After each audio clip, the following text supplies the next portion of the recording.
تو اللہ پاک نے یہی مختصر طریقہ اپنایا کہ نوح علیہ السلام سے لے کر آپ تک ہم نے جو بھی مقرر کیا یہی دین مقرر کیا ہے کہ اللہ کے دین کو کیا رکھنا ہے، قائم رکھنا ہے، اس کے سوا کسی کی عبادت نہ ہو، اللہ کے ساتھ کسی کو شریک نہیں کرنا، اس میں اختلاف کسی قسم کا نہیں کرنا ہے۔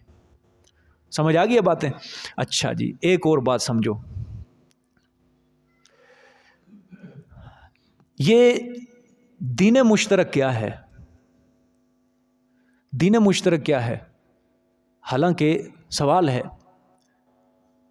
پچھلی امتوں اور ہماری امتوں کی نماز کے اندر بھی فرق ہے، اگرچہ نماز تھی، مسائل کے اندر فرق ہے، تورات کے مسائل اور تھے، قرآن کے مسائل اور تھے، انجیل کے مسائل اور تھے، ان کا روزہ اور تھا، ہمارا روزہ اور ہے، ان کے مال غنیمت کے لیے اور حکم تھا، ہمارے مال غنیمت کے لیے اور حکم ہے، ٹھیک ہے؟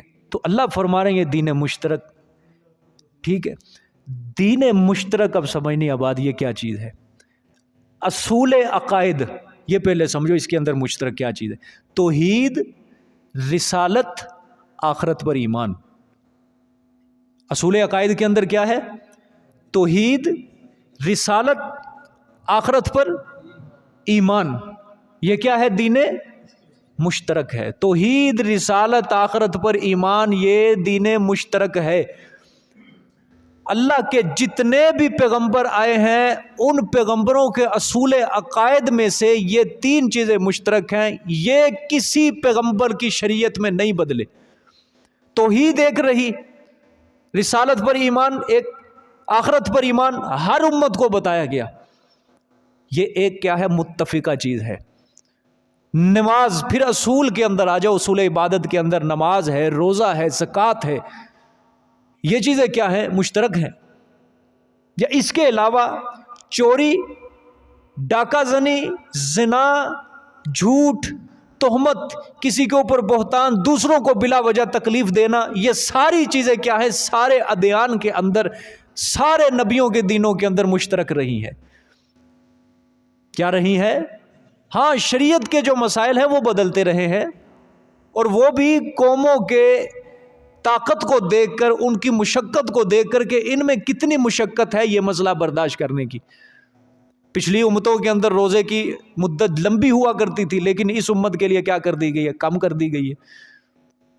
سمجھ آئیے؟ ابتدائی اسلام کے اندر بھی یہی حکم تھا کہ مغرب کے وقت روزہ جب افطار کرنا، عشاء تک، بس یہ دورانیہ تھا کہ آپ کھا پی سکتے ہو، عشاء کے وقت پھر روزہ شروع، پھر وہ اگلے دن تک یہ دورانیہ۔ لیکن اللہ پاک نے کیا کر دیا؟ مسائل کے اندر آسانی کر دی کہ لوگوں کی قوت اور طاقت کو دیکھ کر کے ان کے اندر کتنی برداشت ہو سکتی ہے، وگرنہ جو دوسرے اصول عقائد ہیں، جو جڑ ہے، وہ تمام ادیان کے اندر کیا رہی ہیں؟ مشترک ہی رہی ہے۔ اچھا، ایک بات، اللہ تعالیٰ نے سارے نبیوں کو حکم دیا ہے ان اقیموا الدین، یہ کہ تم نے قائم رکھنا ہے دین کو۔ پھر یہ حکم چونکہ انبیاء کا ہے، اور انبیاء کے جو تابع دار ہوتے ہیں ان کو بھی اللہ یہی حکم کر رہا ہے انبیاء کی وساطت سے کہ تم نے میرے دین کو کیا رکھنا ہے؟ قائم رکھنا ہے۔ اس کو کہا جاتا ہے اقامت دین۔ کیا کہا جاتا ہے؟ اللہ کے دین کو قائم کرنا زمین کے اوپر۔ بات سمجھ میں؟ یہ اللہ کے دین کو زمین پر کیا کرنا ہے؟ قائم کرنا ہے۔ اب کوئی نبی چلا جاتا، موسیٰ علیہ السلام چلے گئے، اب وہ ذمہ داری کس کے اوپر تھی؟ اقامت دین کی، بنی اسرائیل کے اوپر تھی۔ عیسیٰ علیہ السلام آئے، اب وہ ذمہ داری عیسیٰ علیہ السلام کے حواریوں کے اوپر تھی کہ وہ اس شریعت کو کیا کرتے؟ قائم، اقامت دین، اس شریعت کو قائم رکھتے۔ آپ صلی اللہ علیہ وآلہ وسلم آئے، اب آپ صلی اللہ علیہ وسلم کے دنیا سے جانے کے بعد نبوت نہیں آئے گی، اب نبوت قیامت تک کے لیے ختم ہوگی، اب وہ فریضہ جو ہے آپ کی امت سر انجام دے گی اقامت دین کے لیے۔ بات سمجھ میں آئی ہے کہ نہیں؟ یاد رکھنا، جب تک اقامت دین نہیں ہوگا نا، تب تک ہماری عبادتیں درجہ قبولیت تک نہیں پہنچ سکتی۔ آج یہ چھوٹا سا دین جو ہمارے آگے رکھ دیا گیا ہے نا، بس ایک کسی کو بس ایک شناخت مل جائے، جو نماز پڑھ لے اور روزہ رکھ لے، بس وہ کیا ہے؟ مسلمان ہے۔ یہ ایک چھوٹی سی آئیڈینٹی دے دی گئی ہے اس کو، کہ جو نماز پڑھ لے اور روزہ رکھ لے، بس کیا ہے؟ میں مسلمان ہوں، میں مسلمان ہوں۔ یہ فریضہ جو ہے یہ ہر کسی کے ذمہ ہے، اقامت دین۔ یہ اقامت دین کیا ہے؟ یہ ہر کسی کے ذمہ ہے، اور اسی چیز کا نام ہے امر بالمعروف والنہی عن المنکر۔ اللہ قرآن میں کہتا ہے کہ تم میں سے ایک نہ ایک جماعت ایسی ضرور ہونی چاہیے جو نیکی کی طرف دعوت دے اور برائی سے کیا کرے گی؟ روکے گی۔ یہ فریضہ کوئی نہ کوئی سر انجام دیتی رہے جماعت۔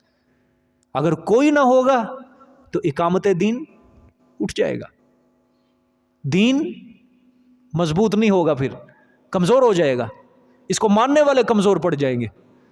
اقامت دین ہے اللہ کا حکم، بس کیا ہے؟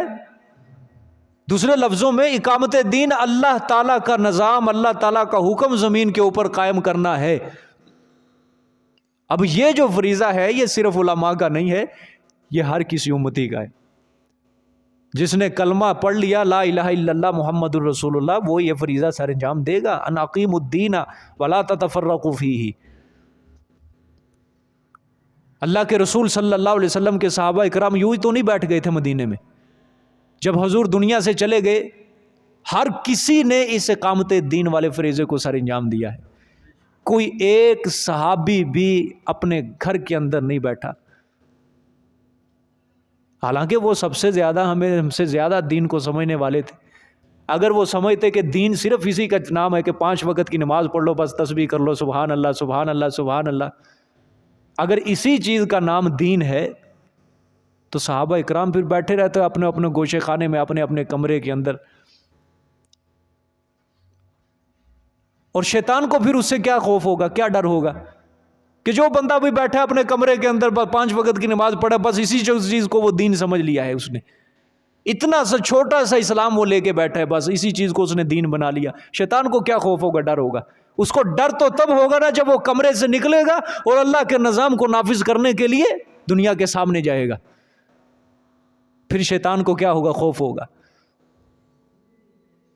اور آج ہمارے لوگ بیٹھ چکے ہیں اس کام کے لیے۔ اقامت دین کا فریضہ مسلمانوں کے اندر کم ہوتا جا رہا ہے، کوئی اللہ کے دین کی آواز نہیں اٹھا رہا، کوئی اس فریضے کو سر انجام نہیں دے رہا، دے رہے ہیں بہت کم لوگ ہیں، 10واں حصہ بھی نہیں ہے، 10واں حصہ بھی نہیں ہے۔ بات سمجھ میں آئی ہے کہ نہیں؟ تو یہ جو ہے یہ ہر مسلمان کے لیے یہ اقامت دین جو ہے یہ بھی ضروری ہے۔ صرف 5 وقت کی نماز پڑھ لینے سے انسان نیک نہیں کہلاتا، صرف تسبیحات پھیر لینے سے انسان نیک نہیں بن جاتا۔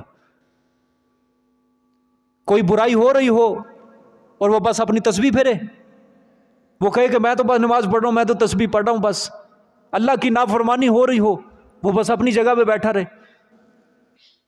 اس چیز کو تو دین نہیں کہا جاتا۔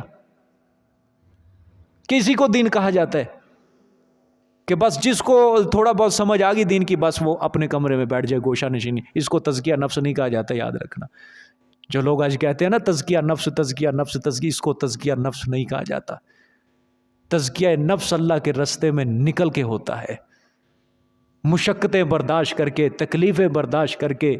اللہ اکبر۔ صحابہ اکرام ہر وقت رسول اللہ صلی اللہ علیہ وسلم کے ساتھ آ رہے ہیں، جا رہے ہیں، آ رہے ہیں، جا رہے ہیں۔ مکی زندگی ہے اور مدنی زندگی کے اندر تو یہ کام اور زیادہ بڑھ گیا۔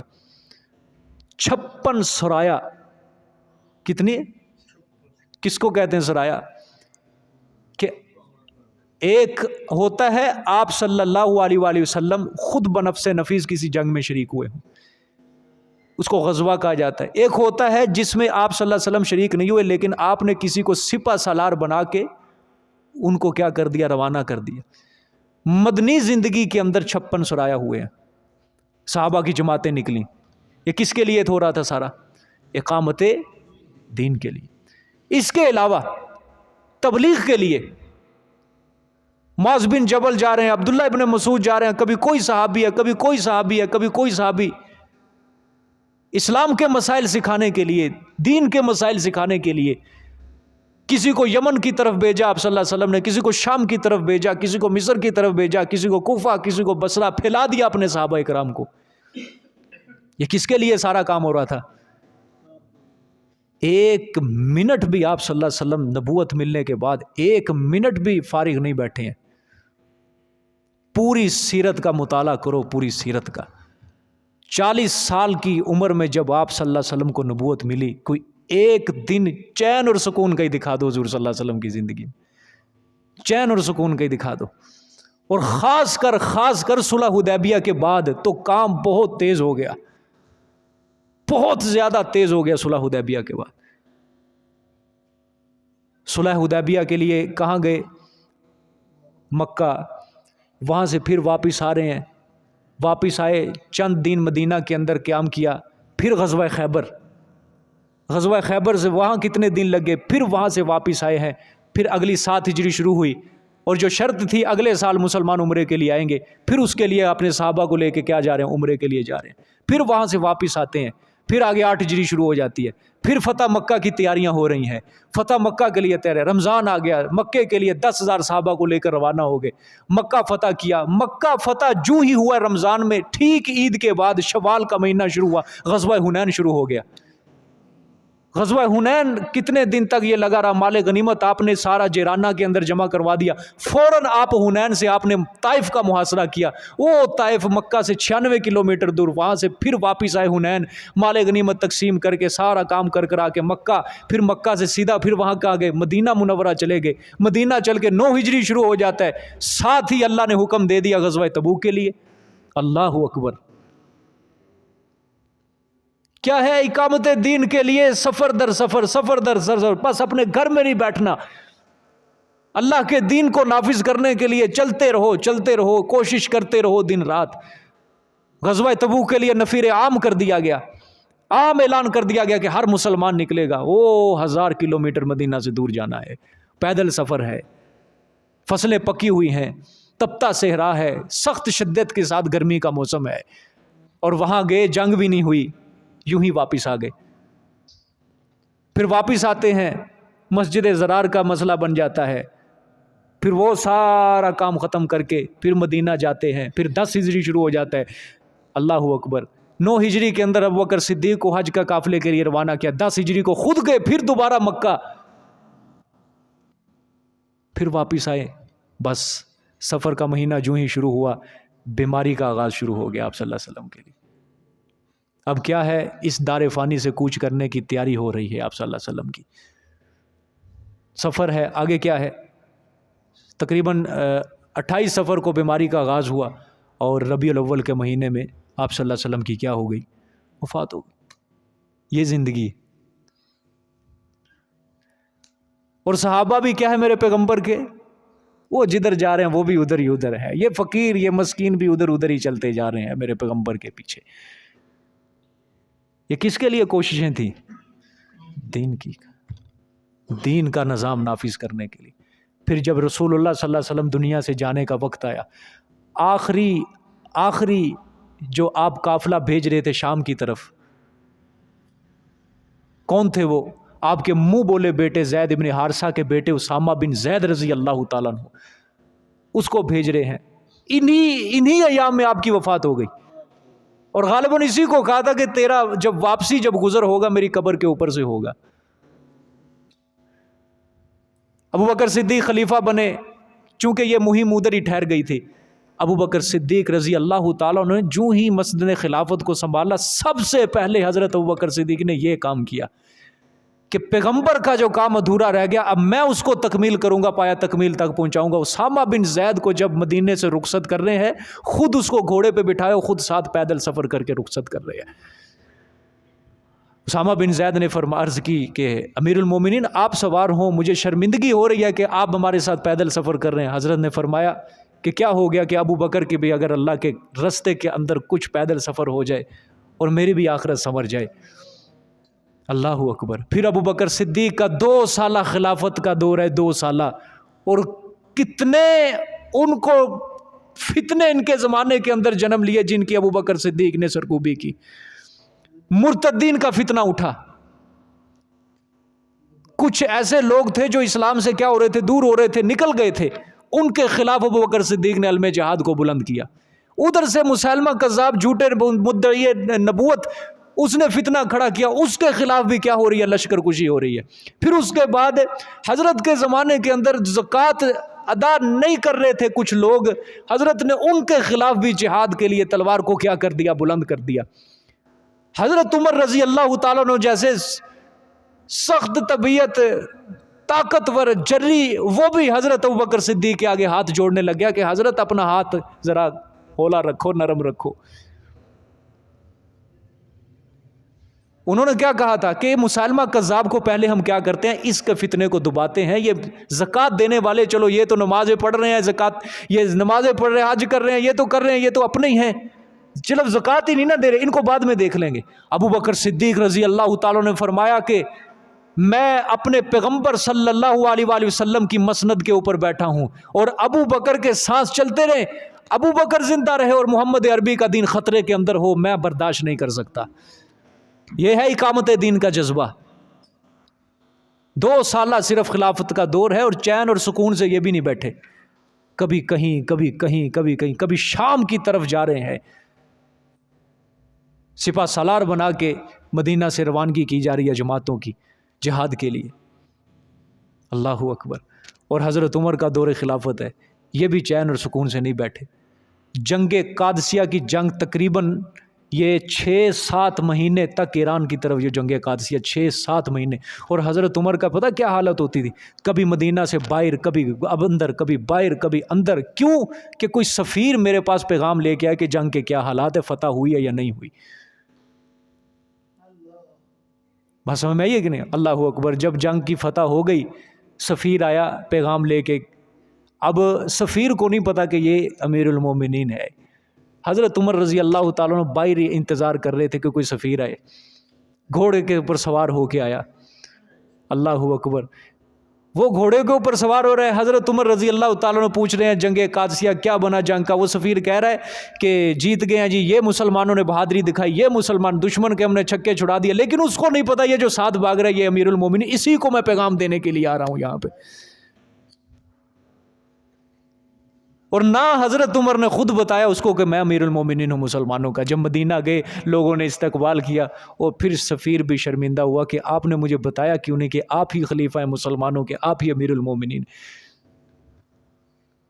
یہ دیکھو، یہ ہے دین، یہ اللہ کے رسول کے صحابہ نے اس طرح جان کی قربانیاں دی ہے، وہ چین سے نہیں بیٹھے، سکون۔ اور جب کہ آج ہمارا دین، ہمارا اسلام خطرے کے اندر ہے، اور مسلمان چین اور سکون کا سانس لے رہے، آرام سے بیٹھا ہے، اللہ کے دین کے اوپر آئے روز حملہ ہو رہا ہے، آئے روز کوئی نہ کوئی حملہ ہو رہا ہے، اور چین اور سکون سے بیٹھے ہیں۔ اولاد کو سبق پڑھا دیا کہ بس تم نے دنیا پی، تم نے دنیا، تمہارا پوری زندگی بس کچن سے باتھ روم تک چکر کٹ جائے، بس یہ نظریات دے رہے ہیں ہم اپنی اولاد کو۔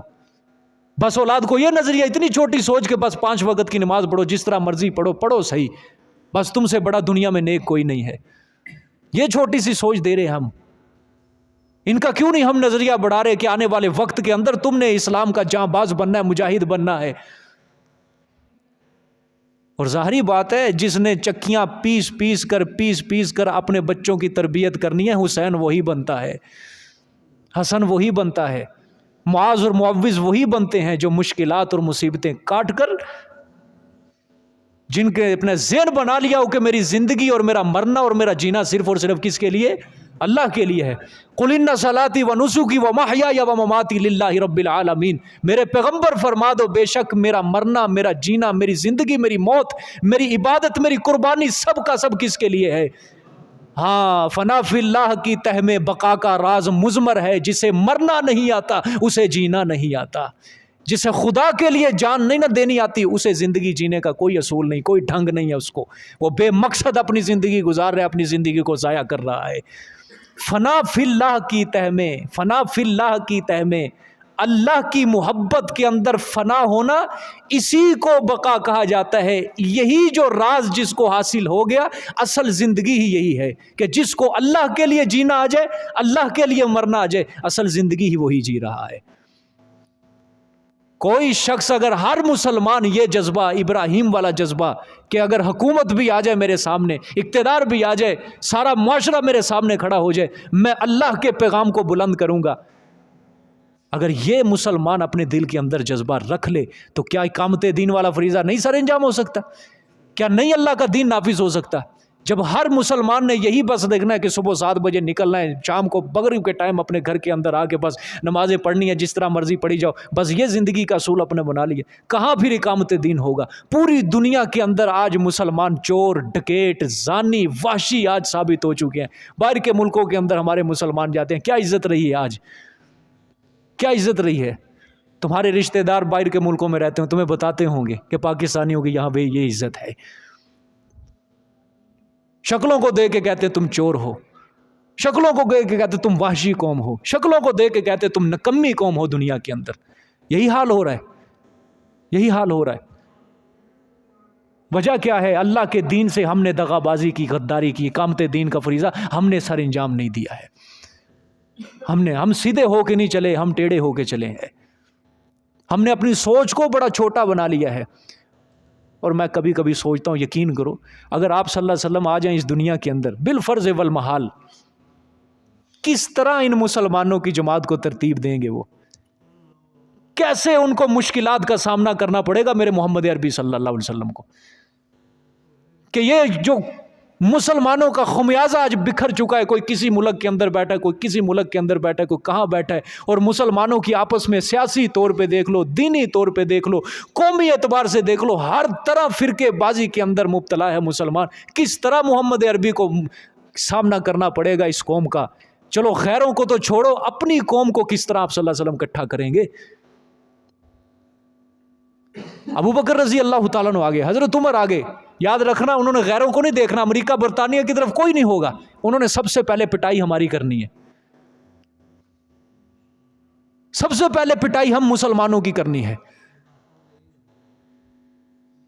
حضرت عمر نے سب سے پہلے ڈنڈا مسلمانوں کے اوپر اٹھانا ہے کہ یہ کہاں گئے، یہ دین کا نام لینے والے، یہ کہتے ہیں لا الہ الا اللہ محمد الرسول اللہ، اپنے آپ کو کہلانے والے، یہ بیٹھے ہیں بس نہ نماز نہ روزہ، بس اسی کے اوپر چھوٹی سوچ لے کے بیٹھے ہیں۔ نبی پاک صلی اللہ علیہ وسلم کی سنت، دین کوئی بھی ان کے ذہن کے اندر نہیں ہے چیز، انہوں نے نہیں دیکھنا، انہوں نے دیکھنا یہ سب سے پہلے یہ منافق اندر سے یہ ختم کرو۔ اللہ کا دین اس وقت تک نافذ نہیں ہو سکتا جب تک دلوں کے اندر اخلاص نہیں ہوگا۔ لوگ کہتے ہیں جی پیار سے کو، پیار سے کو، پیار سے نماز کے لیے پیار سے کو۔ ایک حکم اعلیٰ سطح کے اوپر نافذ ہو جائے، جو 5 وقت کا نمازی نہیں ہوگا اس کو یہ سزا ہوگی۔ دیکھو کس طرح مسجدیں آباد ہوتی ہیں، دیکھو کس طرح مسجد آباد ہوتی ہے۔ ایک حکم چوری کا نافذ ہو جائے، جس نے چوری کی اسلام کے تحت اس کا ہاتھ کاٹ دیا جائے گا۔ دیکھو کس طرح ملک کے اندر سے چوریاں ختم ہوتی ہیں۔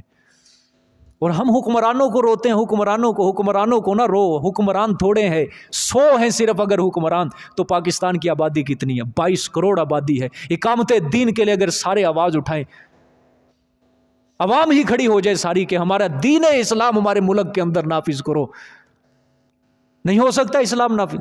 ایک رات کے اندر اسلام نافذ ہو جائے گا انشاءاللہ۔ لیکن کیا ہے، بس ہر کسی کو فکر یہ پڑی ہے میرے بچے بھوکے نہ مر جائیں، میرے مرنے کے بعد بھوکے نہ مر جائیں، سرمایہ اکٹھا کر لو ان کے لیے۔ اور یقین کرو جن کو سب سے زیادہ یہ فکر ہوتی ہے اسی کے بچے بھوکے مرتے ہیں، اسی کے بچے بھوکے مرے۔ ہم نے دیکھا ہے جنہوں نے پوری زندگی لگا دی نا دنیا کے اندر کہ میں اپنے بچوں کو کما کے دے جاؤں اپنے بچوں کو، اسی کے بچے ہم نے ذلیل ہوتے دنیا کے اندر دیکھے ہیں۔ 2 سال 3 سال نہیں گزرتے اولاد آپس میں لڑنے لگ جاتی ہے باپ کی وراثت کے اوپر، تو نے مجھے حصہ کم دیا، تو نے یہ کیا، تو زیادہ لے گیا، تو بس قتل و غارت شروع، بس گئے اس کی اولاد۔ خدا کی قسم اگر یہ فریضہ ان اقیم الدین ولا تتفرقوا فیہ، ہر نبی کو حکم دیا کہ میرے دین کو کیا رکھنا ہے، تم نے قائم رکھنا ہے۔ عبداللہ ابن مسعود رضی اللہ تعالیٰ عنہ فرماتے ہیں کہ ایک بار آپ صلی اللہ علیہ وسلم، کیونکہ آپ صلی اللہ علیہ وسلم کی عادت تھی جب بھی اپنے صحابہ کے پاس بیٹھے کوئی نہ کوئی نصیحت چل ہی رہی ہے، کوئی نہ کوئی نصیحت چل ہی رہی، اگر مزاح بھی ہے نا ایک تھوڑا سا اپنے صحابہ کے ساتھ خوش طبی کا، اس کے اندر بھی آپ کی سچائی ہی سچائی، اس کے اندر بھی نصیحت ہی ہے۔ سمجھ آئیے کہ نہیں؟ فرماتے ہیں ایک بار آپ صلی اللہ علیہ وسلم بیٹھے ہوئے تھے، ایک خط کھینچا زمین کے اوپر، ایک چھڑی کے ساتھ خط کھینچا ایک سیدھا، اور اس خط کے ارد گرد ایک خط کھینچا اور 2 خط کھینچے، یعنی کہ پھر آپ صلی اللہ علیہ وآلہ وسلم نے فرمایا کہ یہ جو دائیں اور بائیں میں نے خط کھینچے ہیں نا، یہ شیطان کے خط ہیں. یہ کیا ہے؟ شیطان کے خط ہیں. اس کے ہر راستے کے اوپر ایک ایک شیطان بیٹھا ہوا ہے جو لوگوں کو تلقین کر رہا ہے کہ تم اس راستے کے اوپر چلو. اور پھر وہ جو درمیان میں جو خط کھینچا تھا نا سیدھا، وہ فرمایا ھذا صراطی، یہ میرا رستہ ہے، تم نے اس کی اتباع کرنی ہے. یعنی ارد گرد کیا ہے؟ شیطان ہے، اور درمیان کے اندر کیا ہے؟ وہ صراط مستقیم والا رستہ ہے. اسی لیے اقبال نے بھی کہا ہے میرا طریق امیری نہیں فقیری ہے، میرا طریق امیری نہیں فقیری ہے، خود ہی نہ بیچ غریبی میں نام پیدا کر. اپنے ضمیر کو نہ مسلمانوں بیچو خدا کے لیے. اس مال دولت پیسے کے لیے اپنے اندر کے ضمیر کو نہ بیچو. چند دنوں کی شہرت کے لیے اللہ کے دین کا سودا نہ کرو دنیا کے ساتھ. چند دنوں کی بقا کے لیے، چند دنوں کے نفع کے لیے، ایک تھوڑے سے نفع کے لیے وہ دائمی زندگی کو برباد نہ کرو خدا کے لیے. اللہ کے دین کے اوپر اکٹھے ہو جاؤ، ایک جماعت بنا لو، مضبوط بنا لو اپنے آپ کو اگر اللہ کے دین کا کام کرنا چاہتے ہو. انفرادی سطح کے اوپر ہم کچھ نہیں کر سکتے، یاد رکھنا. اگر ہر مسلمان یہ سوچ لے کہ بیٹھ میں اپنے گھر میں خوش ہوں، بس میں دیکھو تسبیح پڑھ رہا ہوں، میں 5 وقت کی نماز کر رہا ہوں، جو مرضی ہوتا رہے معاشرے میں مجھے کیا، اس طرح اللہ کا دین نافذ نہیں ہو سکتا. دنیا میں اقامت دین نہیں نافذ ہو سکتا. اگر اس طرح ہونا ہوتا اللہ کے رسول کے صحابہ کبھی مدینہ نہ چھوڑتے، کبھی قبر رسول کو اپنی نظروں سے اوجھل نہ کرتے. حالانکہ حدیثیں ان کے سامنے بھی تھیں کہ جو مدینے میں آئے اسے چاہیے کہ مدینے میں مرے. جنت البقیع میں جو قبر دفن ہوگا میں کل قیامت والے دن اس کے حق میں سفارش کروں گا. یہ حدیثیں صحابہ کو بھی آتی تھیں، لیکن وہ ہم سے زیادہ دین کو سمجھنے والے تھے. ان کو پتہ ہے کہ کل قیامت والے دن اگر رسول کا ہمیں تبسم حاصل کرنا ہے تو اس کے اقامت دین کو، اللہ کے نظام کو، اس کے مشن کو لے کے پھر حضور کا تبسم حاصل ہوگا. وگرنہ کل قیامت والے دن ہم مسلمان اگر یہی حالت رہی تو منہ لٹکا کے محمد عربی کے سامنے جانا ہوگا. اقبال نے بھی یہی کہا ہے نا کہ اللہ کل قیامت والے دن حساب تو لینا ہے، وہ تو تیرا حق ہے لینا حساب، لیکن صرف ایک عذر محمد عربی کے سامنے نہ لینا، کہیں ان کے سامنے ان کی نظروں کے آگے ہمیں شرمندہ نہ ہونا پڑ جائے، ہمیں ان کی نظروں میں شرمندہ نہ ہونا پڑ جائے. ہر طرف خدا کے لیے شیطان بیٹھا ہے، ہر طرف شیطان بیٹھا ہے. اللہ کے دین کے لیے کچھ نہ کچھ کر کے جاؤ، دنیا کے اندر کچھ نہ کچھ کر کے جاؤ. یہ آپ کے ذمے ایک قرض ہے، بہت بڑا قرض ہے. امام ابو حنیفہ رحمۃ اللہ علیہ کا قول ہے سال کے اندر 6 ماہ اللہ کے رستے میں جہاد کے اندر گزارنا ضروری ہے. امام شافعی کا قول ہے 4 مہینے جہاد کے اندر ضرور 1 سال میں صرف کرنا ضروری ہے. یہ کس دور کی باتیں ہیں؟ امن کا دور ہے وہ، یہ اس دور کی باتیں ہیں. اور آج کیا ہے؟ امن ہے، سکون ہے، بے انصافی، عدل بھی نہیں. اللہ کے حکموں کو توڑ دیا گیا ہے. پارلیمنٹ ہاؤس کے آگے تو لکھا ہوا ہے لا الہ الا اللہ محمد الرسول اللہ، لیکن اس کے اندر جو فیصلے ہو رہے ہیں وہ سارے کے سارے شیطان کو خوش کرنے کے لیے فیصلے ہو رہے ہیں. اللہ کی حاکمیت کو اس زمین سے ختم کیا جا رہا ہے. اللہ پاک کے حکموں کو توڑ مروڑ کے پیش کیا جا رہا ہے. شیطان کو ہر طرف سے خوش کیا جا رہا ہے. اور میرے عزیز دوستو، شیطان اللہ کو ایک بار صرف کہہ کے آیا ہے کہ میں جب تک رہوں گا، جب تک مجھے مہلت دی ہے، میں اپنے مشن کو جاری رکھوں گا. آج تک شیطان نے اپنے مشن سے چھٹی نہیں کی. ایک دن، ایک لمحے کے لیے بھی شیطان بھی فارغ نہیں بیٹھا ہوگا، وہ اپنا مشن چلا رہا ہے. لیکن یہ سچا دین، محمد عربی سچے نبی کے سچے امتی، یہ کیوں سکون سے بیٹھ گئے؟ کیوں اس مشن سے پیچھے ہٹ گئے؟ کیوں ہم نے اپنی نظروں کو صرف اتنا ہی بنا لیا سوچ کو کہ یہ علماء فرض فریضہ سر انجام دیں گے، یہ علماء کر رہے ہیں. میرے پیغمبر صلی اللہ علیہ وسلم نے جماعت دنیا داروں کی بنائی تھی؟ بولو، کوئی دنیا داروں کی؟ کیا میرے پیغمبر صلی اللہ علیہ وسلم عمارتیں کھڑی کر کے گئے، بڑے بڑے پلازے کھڑے کر کے گئے، سڑکیں بچھا کے گئے، پائپ لائن لگوا کے گئے؟ اللہ یعوذ باللہ. ان کی پروڈکشن صرف اور صرف انسانیت تھی، انسانیت، کہ لوگ انسان بن جائیں، لوگ انسانیت والی زندگی بسر کریں، لوگ انسان. اور انسان تب ہی بنتا ہے جب اللہ تعالیٰ کے حکم کے تحت اپنی زندگی کو گزارتا ہے. اللہ کے حکم سے باہر ہو جاؤ گے، پھر یاد رکھنا جانور اور انسان میں کوئی فرق نہیں رہے گا. اللہ کے حکم کے تحت اگر زندگی گزارو گے پھر ہم انسان ہوں گے، پھر ہم انسان ہوں گے. کسی کی حق تلفی نہ کرو، نماز مضبوط کرو، زکوٰۃ ادا کرو، حج فرض ہو گیا حج کرو، اقامت دین کا فریضہ خدا کے لیے سر انجام دو. سب سے پہلے اپنے گھروں کے اندر اسلام کو نافذ کرو. سب سے پہلے ماں اور باپ کو اپنی سوچ بدلنی پڑے گی کہ میں نے اپنی اولاد کو کون سا رستہ دینا ہے. کیونکہ معاشرہ کیسے بنتا ہے؟ خاندانوں سے مل کر بنتا ہے. خاندان کس طرح بنتے ہیں؟ ماں باپ سے. معاشرے کو نہ روو، اپنی جڑ دیکھو، جڑ جو ہے وہ کس طرح کی تربیت کر رہی ہے. جڑ کیا ہے؟ جس طرح کی جڑ ہوگی آگے شاخیں پتے اسی طرح کی ہوں گے. ماں باپ کی جو سوچ ہے وہ کمزور ہے، وہ کمزور ہے.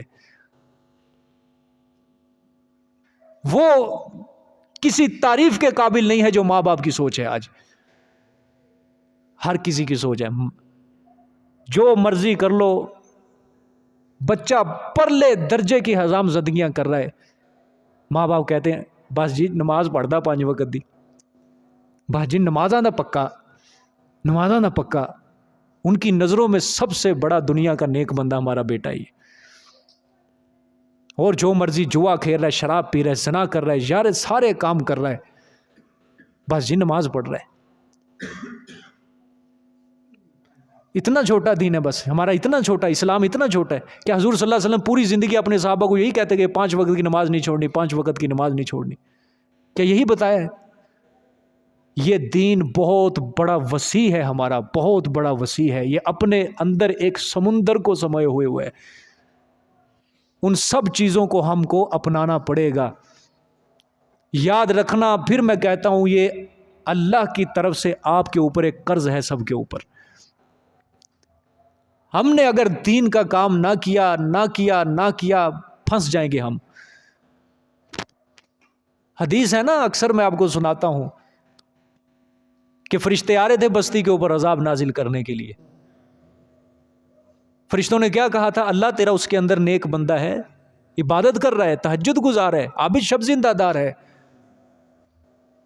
یا اللہ وہ تیرا نیک بندہ. اللہ نے کیا کہا کہ بستی اٹھا کے سب سے پہلے اس نیک بندے پر مارو، اس بندے پر مارو. میری نافرمانیاں ہو رہی ہیں زمین کے اوپر، بے عدلی بے انصاف کا معاملہ رائج ہو رہا ہے، میرے حکموں کو توڑا جا رہا ہے، اور اس کا ضمیر مردہ ہوا پڑا، اس کو اپنی باتوں کی پڑی ہے، میرے دین کا کوئی فکر نہیں ہے اس کو. حدیث ہے، یہ حدیث ہے. خدا کے لیے اپنی سوچ کو بڑا کرو، اپنے دماغ کو، اپنے دل کو بڑا کرو. خدا کے مت بیٹھو کمزور بن کے اپنے گھروں کے اندر، مت بیٹھو.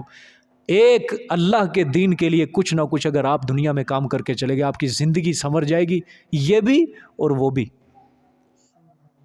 آج کے بعد یہ سوچنا خدا کے لیے بند کرو کہ کیا بنے گا میرا، کیا بنے گا میرا. دنیا کی سوچ یہ ختم کرو کہ مستقبل میں کیا بنے گا، کیا بنے گا، کیا بنے گا. ہاں سوچ بدل کے تھوڑی سی آگے کر لو، کہو یہی جملے کیا بنے گا، لیکن دنیا کی حد تک نہیں، تھوڑا سا بدل لو. موت کے بعد یہ سوچو قبر میں کیا بنے گا، پھر تھوڑا سا اور آگے سوچ لو روز محشر کو جب قبروں سے اٹھنا ہے وہاں کیا بنے گا. میزان ہے، ترازو ہے، پل صراط ہے، کیا بنے گا. یہ سوچ لیا کرو خدا کے لیے. صرف دنیا کی حد تک نہ سوچو کیا بنے گا، کیا بنے گا، کیا بنے گا. اللہ کا دین آج خطرے کے اندر ہے، اسلام خطرے کے اندر ہے. مت بیٹھو خاموشی کے ساتھ اپنے کمروں کے اندر. یہ کوئی تزکیہ نفس نہیں ہے. آواز اٹھاؤ اللہ کے دین کے لیے. اور کس طرح؟ جو بھی تمہارے دل کے اندر، پیسہ لگاؤ اللہ کے دین میں، پیسہ خرچ کرو اللہ کے دین کے لیے، ترقی کے لیے. یتیموں کے سر پہ ہاتھ رکھو، رشتہ داروں کے ساتھ حسن سلوک کرو، مساجد بنواؤ، مدارس بنواؤ، دینی نظام کو نافذ کرو، جتنا بھی حصہ ڈال سکتے ہو ڈالو، صحیح اللہ کے ہاں کل قیامت والے دن سرخرو ہو جانا کہ اللہ تیرے دین کے اقامت دین کے لیے ہم نے کیا کیا، یہ کام ہم نے سر انجام ضرور دیا ہے۔ سمجھ آئیے کہ نہیں؟ ہاں آگے دیکھو جی، پھر فرمایا اللہ نے کبر علی المشرکین ما تدعوہم الیہ، دیکھو بھاری ہے مشرکین کے اوپر وہ مسئلہ جن کی طرف تم بلاتے ہو۔ اس زد کے اندر، اس چیز کے اندر ہم بھی آتے ہیں آج۔ مشرکین کے اوپر یہ بھاری تھا نا یہ مسئلہ بہت زیادہ، کہ اللہ کا نظام نافذ ہو، اللہ کا نظام نافذ ہو۔ ہمارے اوپر بھی آج بہت زیادہ بھاری ہو چکا ہے، یہ بہت زیادہ بھاری ہو چکا ہے۔ آج جاؤ عدالتوں کے اندر جائے کہ سود کو حرام قرار دو، جاؤ عدالتوں کے اندر جا کے کوئی دوسروں کی حق تلفی کی جا رہی ہے، جو رشوتیں ہر محکمے کے اندر چل رہی ہے، اس کو ختم کرو۔ جاؤ حکومت سے اپیل کرو، یہ جتنے بھی شرک کے اڈے کھلے ہوئے ہیں ان کو ختم کرو۔ حکم اللہ کا چلاؤ اس دنیا کے اندر، اس سرزمین کے اوپر حکم صرف اور صرف اللہ کا نافذ کرو۔ اس بے حیائی کو ختم کرو، یہ زنا کے اڈے ختم کرو، یہ شراب کے اڈے ختم کرو۔ کبر علی المشرکین ما تدعوہم الیہ، یہ ہمارے اوپر بھی کیا گزرے گا؟ گراں گزرے گا۔ میں یہ صرف اوپر والی سطح کی ابھی بات کر رہا ہوں، میں نیچے والی سطح کے اوپر نہیں آ رہا۔ ہم بھی اسی کام کے اندر شامل ہیں۔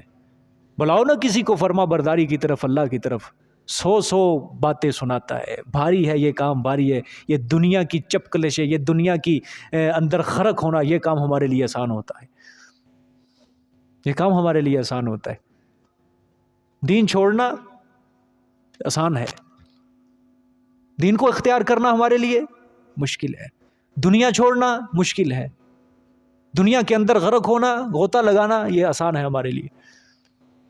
کبر علی المشرکین ما تدعوہم الیہ، بھاری ہے شرک کرنے والوں کے اوپر، بھاری ہے۔ اور اللہ معاف کرے، اللہ معاف کرے، ایک شرک کی قسم ہے شرک فی المحبت، شرک فی کہ محبت میں اللہ کا کسی کو شریک کیا جائے۔ اور بڑا ڈر کے میں کہنے لگا ہوں، خوف زدہ ہو کے، کہ اس کے اندر بھی ہمارے لوگوں کی اکثریت شامل ہے، شرک فی المحبت کے اندر۔ جس طرح محبت کرنے کا حق اللہ سے تھا، وہ آج ہم محبت مخلوق کو دے رہے ہیں۔ وہ محبت آج ہم وطنیت کے لیے صرف کر رہے ہیں، قومیت کے لیے صرف کر رہے ہیں۔ وہ محبت آج ہم دنیا کے لیے صرف کر رہے ہیں، رشتہ داروں کے لیے صرف کر رہے ہیں۔ کیا ہے وہ؟ کہ اللہ کا دین جہاں پہ آئے، ایک طرف دنیا آئے، ایک طرف رشتہ دار لے کے جائیں، وہاں پہ صرف اور صرف کیا ہے، ناک نہ کٹ جائے، رشتہ داروں کا ساتھ دے دیا جاتا ہے، اللہ کے حکم کو توڑ دیا جاتا ہے۔ یہ کیا ہے؟ شرک فی المحبت ہے۔ اللہ ناراض ہو جائے کوئی مسئلہ نہیں ہے، بس رشتہ داروں کے اندر ناک نہ کٹ جائے، برادری کے اندر ناک نہ کٹ جائے۔ سمجھ آئیے کہ نہیں؟ یہ ہے کبر علی المشرکین ما تدعوہم الیہ۔ ٹھیک ہے، آگے دیکھیں، اللہ یجتبی الیہ من یشاء ویہدی الیہ من ینیب۔ سبحان اللہ، اللہ چن لیتا ہے طرف اس کے، کس کے؟ اس توحید والے مسئلے کے، اس اقامت دین والے مسئلے کی طرف، من یشاء، جس کو چاہتا ہے۔ ہاں، ہر کسی کو کھوٹی کھری ردی کو اللہ نہیں اٹھاتا، وہ چاہے کسی فقیر سے کام لے لیتا ہے، چاہے فقیر سے کام لے لیتا ہے۔ حضرت بلال سے کام لیا، عمر فاروق سے کام لیا، عثمان غنی سے کام لیا، علی المرتضیٰ سے کام لیا، محمد عربی صلی اللہ علیہ وسلم، کیا تھا آپ کے پاس سرمایہ؟ اللہ اکبر۔ وہ مہینہ مہینہ جس کے گھر میں لکڑیاں نہیں جلتی تھی، لکڑیاں نہیں جلتی تھی، ایک مہمان آیا نا آپ صلی اللہ علیہ وسلم کے پاس، تو گھر بھیجا کسی کو، جاؤ پتہ کر کے آؤ میری بیویوں کے گھر کوئی کھانے پینے کی چیز۔ وہ گیا بیوی کے گھر، پہلی نے جواب دیا کہ یا رسول اللہ صلی اللہ علیہ وسلم 4 دن سے گھر کے اندر کوئی کھانے پینے کی چیز نہیں ہے سوائے پانی کے، بس۔ باری باری چلتے چلتے چلتے یہی جواب آیا ہر کسی کے گھر سے، یہی جواب آیا۔ واپس آیا وہ بندہ، آپ صلی اللہ علیہ وسلم نے اپنے صحابہ کو کہا کہ کون ہے جو میرے مہمان کی مہمان نوازی کرے آج کی رات، اللہ اور اس کا رسول اس سے خوش ہو جائے گا۔ ایک انصاری اٹھا، اس نے مہمان نوازی کی۔ میں بات کرنے کا مقصد یہ ہے کہ میرے پیغمبر کے گھر کے اندر بھی کیا تھا؟ فقر و فاقہ ہی تھا، لیکن اپنے دین کو کس طرح مضبوط کیا اس کے ہاتھوں سے؟ کس طرح مضبوط کیا؟ محتاج ہے وہ کسی چیز کا، وہ پیسے کا محتاج ہے، وہ دنیا کا محتاج ہے، وہ کسی طاقتور آدمی کا محتاج ہے. اور ایسی طاقت، ایسا جذبہ، ایسی ہمت، ایسی قوت اللہ نے میرے پیغمبر کو عطا کی کہ پورے عرب سے ٹکر لے لی. کیا اس کے اندر رشتہ دار آ رہے ہیں، کیا اس کے اندر قوم آ رہی ہے، کوئی فکر نہیں ہے یہ مجھے جلا وطن کر دیں گے، کوئی فکر نہیں ہے یہ مجھے قتل کر دیں گے، شہید کر دیں، کوئی فکر نہیں ہے. بھروسہ کیا تو صرف اللہ کے اوپر کیا. اپنی زندگی کے اندر عرب کے اوپر نظام اللہ کا نظام کو، اللہ کے دین کو نافذ کر کے گئے. اللہ چن لیتا ہے اس مسئلے کی طرف جس کو چاہتا ہے. وَيَهْدِي إِلَيْهِ مَن يُنِيبُ، اور رہنمائی کرتا ہے طرف اس مسئلے کے من يُنِيبُ جو انابت رکھتا ہے، جس کے دل والا برتن سیدھا ہوتا ہے، جس کا دل صاف ہے نا کہ میں اللہ کے دین کو سیکھوں، اس کے اوپر عمل کروں، اس کو اللہ ہدایت دیتا ہے. پھر یاد رکھنا، میں بار بار کہتا ہوں یہ بات، دل نہ جب تک خالص اللہ کی رضا کے لیے نہیں، کبھی اس کے اندر ہدایت آ سکتی. میں مثال دے رہا ہوں، میری کلاس کے اندر اگر کوئی انسان ہے، بس دل نہیں ہے اس کا، اپنی بس حاضری پوری کر رہا ہے، بس جی میں نے درس کے اندر جانا ہے، حاضری ہے بس، دل نہیں نا صاف، پورا قرآن اگر 100 بار بھی سمجھ لے پوری زندگی، اس کو کبھی ہدایت نہیں ملے گی، کبھی ہدایت نہیں ملے گی. یہاں پہ دل والا برتن سیدھا رکھنا پڑتا ہے، صاف رکھنا پڑتا ہے دل کو. یہ چیز ہی ایسی ہے کہ گندے دل کے اندر اللہ اپنا قرآن کا نور نہیں داخل کرتا. اپنی طبیعت نہیں ہے ہماری، کوئی گندا برتن ہو اس کے اندر کوئی کھانا کھاتا ہے؟ نہیں کھاتا. یہ جب دل گندا ہوگا نا، اس کے اندر اللہ اپنے ہدایت کا نور نہیں داخل کرے گا، کبھی نہیں داخل کرے گا. پہلے اس دل کے والے برتن کو صاف اور سیدھا رکھنا، پھر اس کے اندر نور داخل ہوتا ہے، پھر اس کے اندر نور داخل ہوتا ہے. اللہ کی رضا بس. اور جو انسان ذلیل ہوتا ہے نا، ذلیل ہوتا ہے، آپ کسی کو کہو نا تو ذلیل ہو رہا ہے، وہ کہے گا میں کہاں ذلیل ہو رہا ہوں. ذلیل انسان کو نہیں پتا ہوتا کہ میں ذلیل ہو رہا ہوں. کوئی انسان بگڑ جاتا ہے، بدبخت بن جاتا ہے، اس کو کہ تو بدبختی کی طرف جا رہا ہے، تو غلط زندگی. وہ میں کب غلط زندگی؟ اس کا دماغ بھی نہیں کہتا، اس کا دل بھی نہیں کہتا. وجہ کیا ہے؟ اللہ نے اس کی عقل کے اوپر پردہ ڈال دیا ہے. اس کو پتہ ہی نہیں ہے کہ میں غلط راستے کے اوپر چل رہا ہوں یا صحیح راستے. اللہ نے اس کی عقل مار دی ہے، عقل مار دی ہے اس کی.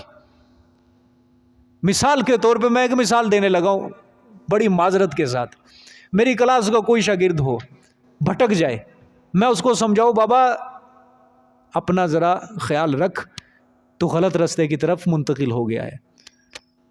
اب اس کا دل اور دماغ کیا کہے گا؟ میں کہاں غلط راستے کی طرف جا رہا ہوں، میں کدھر جا رہا ہوں، میں تو نہیں جا رہا. دل اور دماغ کیا؟ وجہ کیا ہے؟ عقل کے اوپر اللہ پردہ ڈال رہے ہیں. اب قرآن میں آتا ہے نا کہ جب اللہ کسی سے رہنمائی کا ارادہ کرتا ہے نا، تو اس کا سینہ اسلام کے لیے کھولتا ہے، کشادہ کرتا ہے. جس کا سینہ اسلام کے لیے کھل جاتا ہے نا، پھر اس کو پتہ چلتا ہے کہ صحیح رستہ کون ہے، غلط رستہ کون سا ہے، کہ میں صحیح رستے کی طرف جا رہا ہوں یا غلط رستے کی طرف.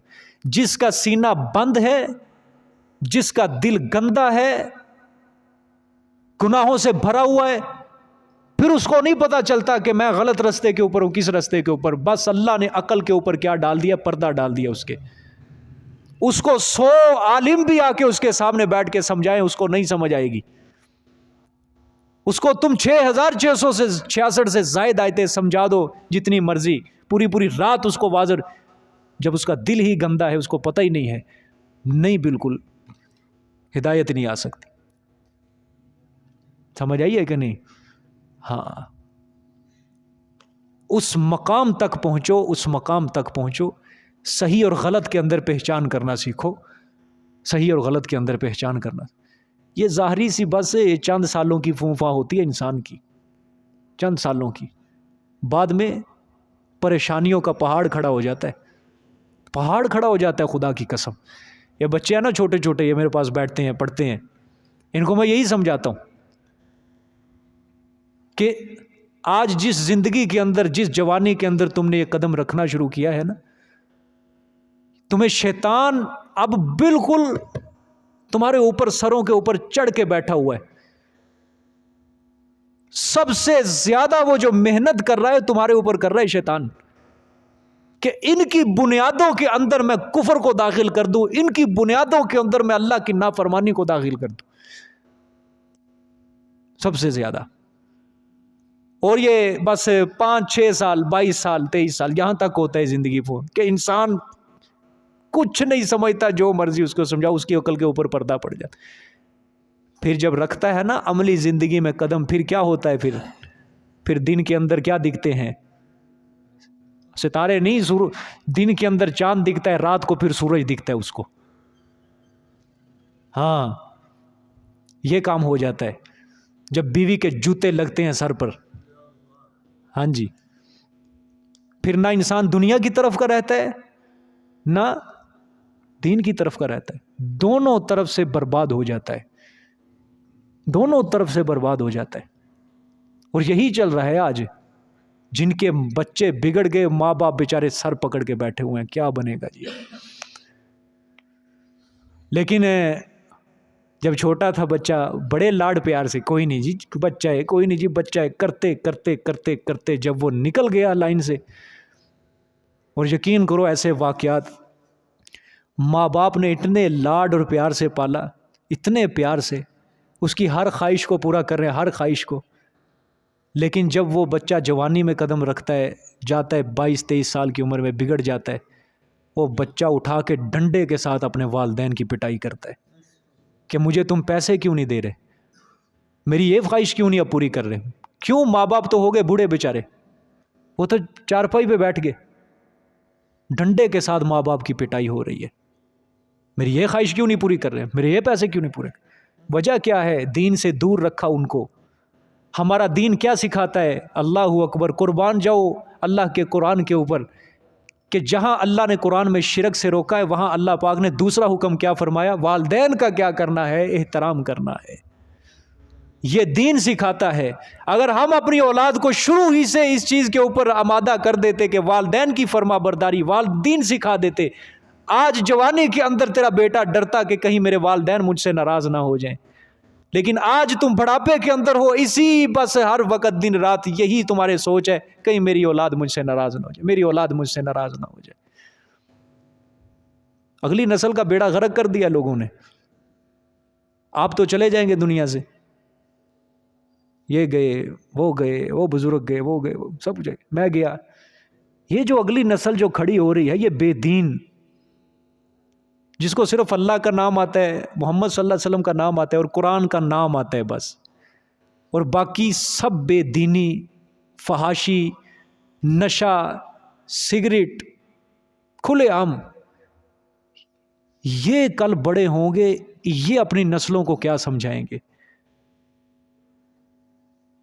خدا کے لیے کبھی سوچا ہے ہماری نسلوں کے اندر کہیں یہودی، نصرانی، عیسائی پیدا نہ ہونے لگ جائیں؟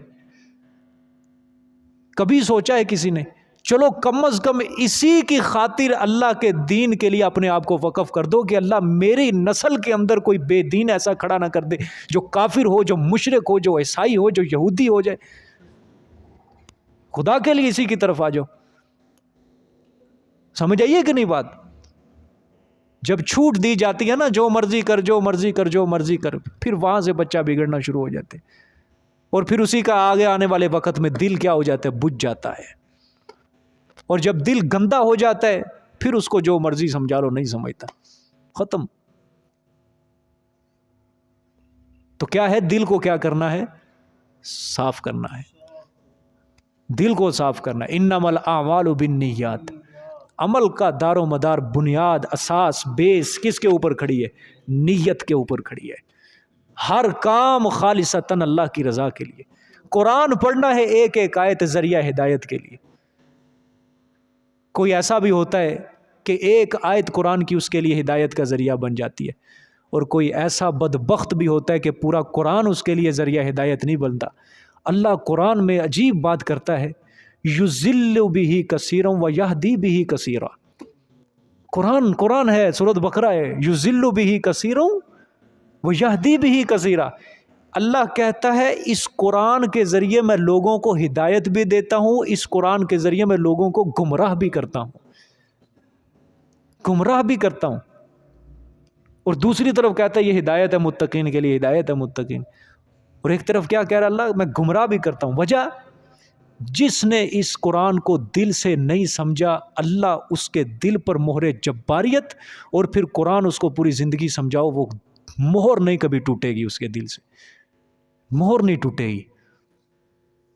اس کو آپ نصیحت تو کرو گے لیکن نصیحت اس کو فائدہ نہیں دے گی، سمجھاؤ گے تو صحیح لیکن وہ سمجھانا اس کو فائدہ نہیں دے گا۔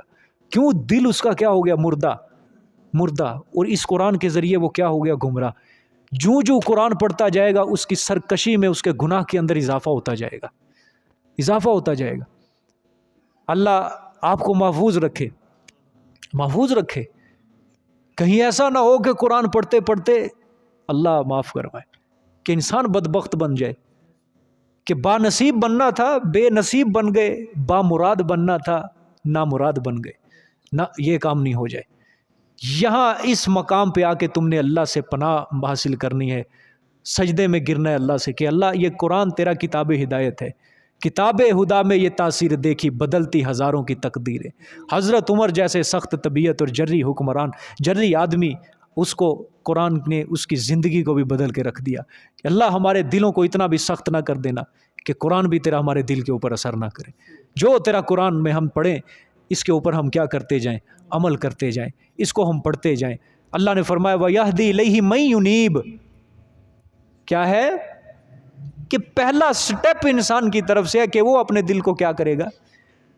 تلاش حق کے لیے نکلے گا، حق کی جستجو کے لیے نکلے گا، رہنمائی کرتا ہے طرف اس کے جو دل میں کیا رکھتا ہے؟ انابت رکھتا ہے، رجوع رکھتا ہے، اللہ اس کو کیا کر دیتا ہے؟ ہدایت دے دیتا ہے۔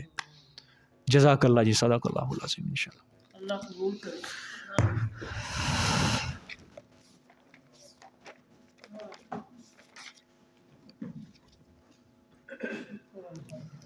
محمد اشرف صاحب،